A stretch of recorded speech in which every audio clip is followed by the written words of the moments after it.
Boards में free के marks चाहिए तो पहले ये समझो तुम्हारी बोर्ड्स की कॉपी चेक कैसे होती है। बिकॉज बहुत सारे बच्चे ऐसे हैं जिनको आता तो बहुत कुछ है और वो एग्जाम में आंसर्स को भी अच्छे से लिख के आ जाएंगे, बट जैसे ही उनकी कॉपी एग्जामिनर के सामने आती है तो उनके मार्क्स काट लिए जाते हैं। बट ऐसा क्यों? इस वीडियो के एंड तक या तो तुम समझ जाओगे एग्जामिनर का गेम, कैसे मार्क्स मिलते हैं, कैसे कट होते हैं, या फिर अगर तुमने इस वीडियो को बीच में स्किप कर दिया तो रिजल्ट के बाद तुम बोलोगे कि यार मार्क्स कहाँ कट हो गए मेरे।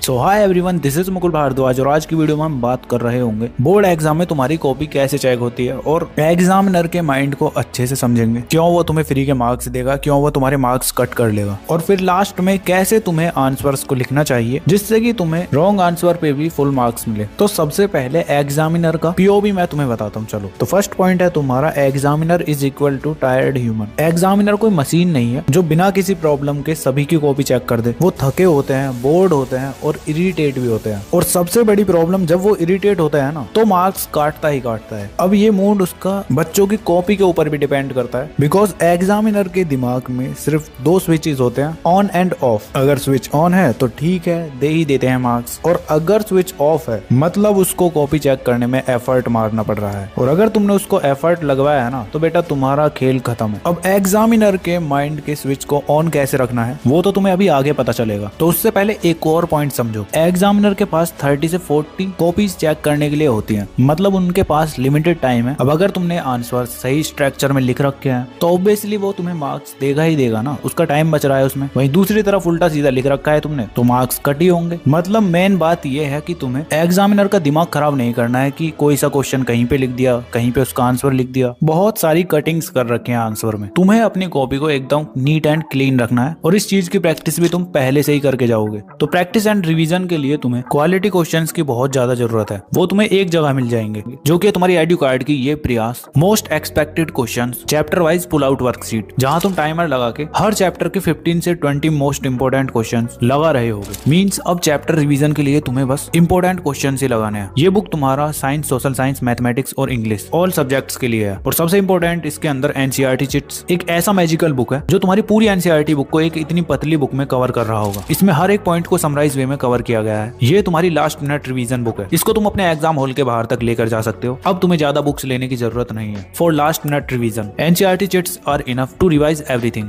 और हाँ, सबसे इंपॉर्टेंट बात, इस पर चल रहा है 30% ऑफ। इतना तगड़ा डिस्काउंट मिल रहा है, देर मत करो। लिंक मैं तुम्हें डिस्क्रिप्शन में दे दूंगा या फिर पिन कमेंट में मिल जाएगी, अभी जाके बाय कर लो। तो एग्जामिनर का पीओवी तुम समझ चुके हो। अब वो कॉपी चेक करते टाइम आंसर में ऐसा क्या देखता है जिससे बच्चे को मार्क्स मिल जाते हैं। तो ये होने वाला है तुम्हारा इस वीडियो का सेकंड पार्ट, बोर्ड्स की कॉपी कैसे चेक होती है। तो मेरी जान, कॉपी चेक करते टाइम एग्जामिनर पूरा आंसर कभी भी नहीं पढ़ता, वो बस स्कैन करता है। क्या स्कैन करता है? उसका ऑर्डर कुछ इस तरह से होता है। फर्स्ट पेज देखते ही वो उसके अंदर स्पेसिंग, लेटर्स और लाइंस के बीच तुमने कितना स्पेस दे रखा है, कॉपी के अंदर ज्यादा घिचपिच तो नहीं है, और साथ में नीट एंड क्लीननेस भी देखता है। तो जितना हो सके अपनी कॉपी को एकदम क्लीन रखना। अब इसका मतलब ये नहीं है कि आंसर भी नहीं लिख के आ रहे। खैर, ये सब चीजें तो मैं तुम्हें अभी आंसर राइटिंग टिप्स के अंदर बताने वाला हूँ। अभी मेन फोकस करते हैं। फर्स्ट स्टेप था तुम्हारा एग्जामिनर पेज ओपन करते ही क्या देखता है। इसके बाद सेकंड स्टेप में वो आंसर की स्टार्टिंग देखता है कि डायरेक्ट स्टार्टिंग कर रखी है या फिर स्टार्टिंग में ही कहानी पेल दी, मतलब लिख रखी है। ठीक है, उसके बाद थर्ड स्टेप में वो बीच का पार्ट देखता है। अब मिडिल पार्ट में वो पॉइंट्स, स्टेप्स और ब्रेक्स, इन तीन चीजों पर ध्यान देता है। अगर तुमने ये सही से लिख रखे हैं तो तुम्हें पूरे मार्क्स मिलने के चांसेस है। ठीक है, एंड फोर्थ स्टेप में वो एंडिंग देखता है। अब एंडिंग में कंप्लीट फील आ रही है या नहीं, उसी के हिसाब से फुल मार्क्स देता है। बाकी अगर उसको फील नहीं आती ना तो वो 1-2 मार्क्स कट कर देगा उसमें। तो एग्जामिनर ओवरऑल इंप्रेशन बनाता है और फिर मार्क्स को एडजस्ट करता है। इसीलिए होता क्या है कि सेम आंसर, सेम कंटेंट पर मार्क्स अलग अलग होते हैं। अब उसको थोड़ी नहीं पता कि ये कॉपी टॉपर की है, एवरेज बच्चे की है, बैक बेंचर की है। उसको जिस कॉपी में ये तीन चीजें दिखती हैं वो दे देता है मार्क्स। फर्स्ट तुम्हारा प्रेडिक्टेबल फॉर्मेट, सेकंड तुम्हारा हर आंसर का क्लियर स्टार्ट, और थर्ड हर आंसर की क्लियर एंडिंग। मतलब तुम्हारा लिखने का फॉर्मेट ऐसा होना चाहिए कि वो एक बार पढ़ते ही समझ जाए। तो बस आंसर्स को ऐसे लिखना है जिससे कि तुम्हारा एग्जामिनर फ्लो के साथ कॉपी को चेक करे, और फ्लो के साथ copy check is equal to तुम्हारे फुल मार्क्स। तो यहाँ तक तुम समझ चुके हो तुम्हारी कॉपी कैसे चेक होती है। अब आता है इस वीडियो का सबसे important part, answer writing tips, जिसके अंदर तुम्हारे ये 5 रूल्स होंगे। अगर तुमने इनको अच्छे से समझ के अभी से प्रैक्टिस करनी चालू कर दी ना तो मैं गारंटी लेता हूँ तुम्हारे बोर्ड एग्जाम में 1 मार्क्स भी नहीं कटेगा। और लास्ट वाला रूल तो सबसे ज्यादा इंपॉर्टेंट है। तो रूल नंबर 1 है तुम्हारा आंसर स्टार्टिंग गेम प्लान। अब ये रूल तुम्हारा सबसे ज्यादा इग्नोर होता है। इस रूल को स्ट्रॉन्ग करने के लिए तुम्हें सबसे पहले आंसर का फर्स्ट लाइन ही सही से लिखना है। अब जैसे तुम साइंस का पेपर दोगे तो साइंस के लिए तुम्हें हमेशा स्टार्टिंग इन 3 चीजों से करनी है। फर्स्ट है तुम्हारा डेफिनेशन, सेकंड है लॉ एंड थर्ड है प्रिंसिपल। कुछ भी अगर तुम्हारे क्वेश्चन में पूछा जा रहा है ना तो इन तीनों में से किसी एक से स्टार्टिंग करना। अब एग्जांपल फोटोसिंथेसिस से रिलेटेड तुम्हारा क्वेश्चन आता है और तुम स्टार्टिंग करते हो प्लांट्स प्रिपेयर फूड बाय ऐसा लिख के। अगर तुम ऐसा लिखते हो तो वो आंसर तुम्हारा एग्जामिनर को बिल्कुल भी इंप्रेस नहीं करेगा। उसकी जगह तुम्हें क्या लिखना है, तुम्हें लिखना है उसके अंदर photosynthesis is the process by which, और उसके बाद लिख दो बाकी की डेफिनेशन वगैरह जो भी आती है। मतलब आंसर तुम्हारा थोड़ा ऐसा लगना चाहिए जैसे कि तुम प्रोफेशनल से हो। ऐसे ही मैथ्स का जो होता है तुम्हारा, मैथ्स के अंदर तुम्हें डायरेक्ट कैलकुलेशन या इक्वेशन लिख के आंसर नहीं लिख देना है। तुम्हें स्टार्टिंग करनी है। तुम लिख सकते हो गिवन या टू फाइंड करके, उसके बाद तुम फॉर्मूला लिखोगे, उसके बाद बाकी के मेथड लगाओ। अभी बात हो रही है स्टार्टिंग की, तो स्टार्टिंग में तुम्हें सिंपली जो चीजें क्वेश्चन में दे रखी हैं वो लिखनी है। और इन सब की प्रैक्टिस तुम प्रयास बुक की हेल्प से इजीली कर रहे होगे। ऐसे ही अगर तुम एसएसटी का पेपर देते हो तो उसके अंदर 1 लाइन कॉन्टेक्स्ट या फिर डेफिनेशन, इनसे तुम स्टार्टिंग करोगे। ऐसा नहीं होगा कि डायरेक्ट तुम स्टोरी टेलिंग से स्टार्ट कर रहे हो। पहले तुम्हें हेडिंग प्लस पॉइंट्स लिखने हैं। ठीक है, रूल नंबर 1 तुम्हारा यही था। इसके बाद आता है तुम्हारा रूल नंबर 2 जो कि है paragraph is equal to risk और point is equal to safe zone. अब अगर तुमने आंसर में पैराग्राफ लिख रखा है ना तो इसका मतलब है कि एग्जामिनर को उस आंसर को समझने के लिए टाइम लगेगा, और टाइम लगेगा तो फिर स्ट्रिक्ट चेकिंग होगी, और स्ट्रिक्ट चेकिंग में तुम्हारे बने बनाए आंसर को 0 मार्क्स मिलेंगे। तो इसके लिए सिंपली साइंस में तुम कर रहे होगे, अगर कोई थ्योरी का आंसर है तुम्हारा तो उसको तुम पॉइंट्स में लिखोगे। हर पॉइंट का 1 लाइन होनी चाहिए। और अगर बायो का क्वेश्चन है तो उसके अंदर तुम्हारा डायग्राम तो होना ही चाहिए। Diagram plus points is equal to full mark. ऐसा नहीं करना है कि तुम डायग्राम बना के उसके बाद सीधे पैराग्राफ लिख दे रहे हो। ठीक है, तो इस बात का ध्यान रखना। और साथ में मैथ्स में तुम्हें जैसे जैसे स्टेप में अपने आंसर को सॉल्व करना है ना तो उसके अंदर तुम्हें एक स्टेप को 1 लाइन में ही लिखना है। 2 स्टेप्स 1 लाइन में बिल्कुल नहीं लिखना है, इससे तुम्हारा एग्जामिनर कंफ्यूज हो जाएगा। तो हर स्टेप की अलग लाइन होनी चाहिए। ठीक है, इसके बाद एसएसटी में तुम पैराग्राफ में अगर आंसर को लिख रहे हो ना तो 100% चांसेस है कि 5 मार्क्स वाले क्वेश्चन पर तुम्हें 1 ही नंबर मिलेगा बस। और प्रैक्टिस के लिए प्रयास बुक में ऑलरेडी सब चीजें दी हुई है। ये तो रूल समझ लो, अगर तुम्हारा 3 मार्क्स का क्वेश्चन है ना तो 3 पॉइंट होने चाहिए। 5 मार्क्स का है तो 5 पॉइंट्स। अगर तुम्हारे पास टाइम है तो एक्स्ट्रा भी लिख सकते हो तुम, जिससे कि 1 आध पॉइंट तुम्हारा गलत हो जाता है तो उसके अलावा बाकी के पॉइंट्स पर तो तुम्हें मार्क्स मिल जाएंगे। इससे तुम्हारा 1 भी नंबर कट नहीं होगा। और साथ में एसएसटी के अंदर तो तुम डेट और टर्म्स को हाईलाइट करो अलग से, उन पे बॉक्स बना सकते हो या फिर उस जगह पे ब्लैक पेन यूज कर सकते हो। ठीक है, इसके बाद आता है तुम्हारा rule number 3 show your keywords. अब कीवर्ड्स कैसे अंडरलाइन करने हैं, तो साइंस के अंदर सिंपली तुम्हें जहां भी कोई साइंटिफिक टर्म आती है या कहीं भी लॉ लिखा हुआ है या फिर डेफिनेशन के मेन वर्ड्स होते हैं, वहां पे तुम्हें उन कीवर्ड्स को अंडरलाइन कर देना है। ऐसे ही मैथमेटिक्स के अंदर तुम्हारा ये 2 चीजें कीवर्ड्स होंगी। फर्स्ट तुम्हारा फॉर्मूला, सेकंड तुम्हारा मेथड नेम। इन कीवर्ड्स को तुम्हें अंडरलाइन करना है। ऐसे ही एसएसटी के अंदर भी तुम्हें डेट्स हुए या फिर एक्ट्स हुए या फिर आर्टिकल्स या फिर तुम्हारी टर्म्स हुई, इन चीजों को अंडरलाइन करना है बस। और ऐसा करने से तुम्हारे कीवर्ड्स शो होंगे, और टीचर को अगर कीवर्ड्स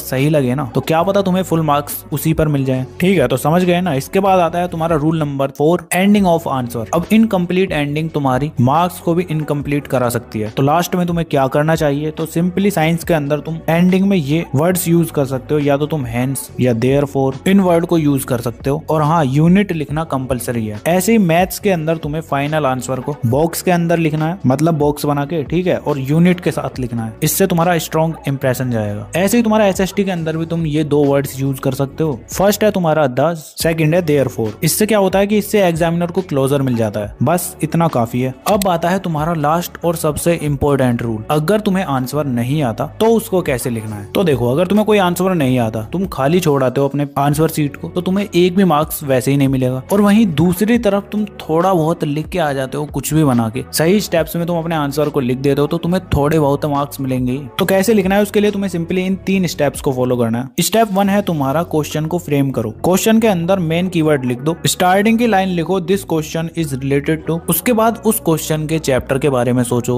या क्वेश्चन को एकदम अच्छे से ध्यान से पढ़ो, कुछ तो तुम्हें आएगा आइडिया, वो लिखने का ट्राई करो। ठीक है, इससे एग्जामिनर को सिग्नल मिलता है कि स्टूडेंट ने क्वेश्चन को समझा है। ठीक है, इसके बाद स्टेप 2 होगा तुम्हारा कोई एक प्रूफ करके दिखाओ। अब इसके अंदर तुम्हें आंसर के बीच में एक फॉर्मूला, टर्म, डायग्राम, डेफिनेशन का एक पीस लिख देना है। मतलब थोड़ा बहुत भी, कुछ भी तुम्हें उससे रिलेटेड याद आ रहा हो ना चैप्टर से, वो लिख दो। परफेक्ट होना जरूरी नहीं है, बस रेलिवेंट होना चाहिए। ऐसा नहीं होना चाहिए कि उसके अंदर तुम सॉन्ग्स या कहानियां लिख दे रहे हो। अगर तुमने उसको प्रूफ दिखा दिया ना तो आंसर पे तुम्हारे 1 या 2 मार्क्स तो मिल ही जाएंगे। अब ये चीज तुम्हारी खाली पेज छोड़ने से तो बेटर है। इसके बाद लास्ट स्टेप आता है तुम्हारा आंसर को क्लोज करो। अब इसके लिए तुम लास्ट लाइन में लिख सकते हो thus this explains the given question, या फिर तुम लिख सकते हो therefore this concept is important। Closure दिखा दोगे ना तो एग्जामिनर को आंसर कंप्लीट फील होगा। तो बस इन 3 स्टेप्स को फॉलो करो अगर तुम्हें आंसर बिल्कुल भी नहीं आता।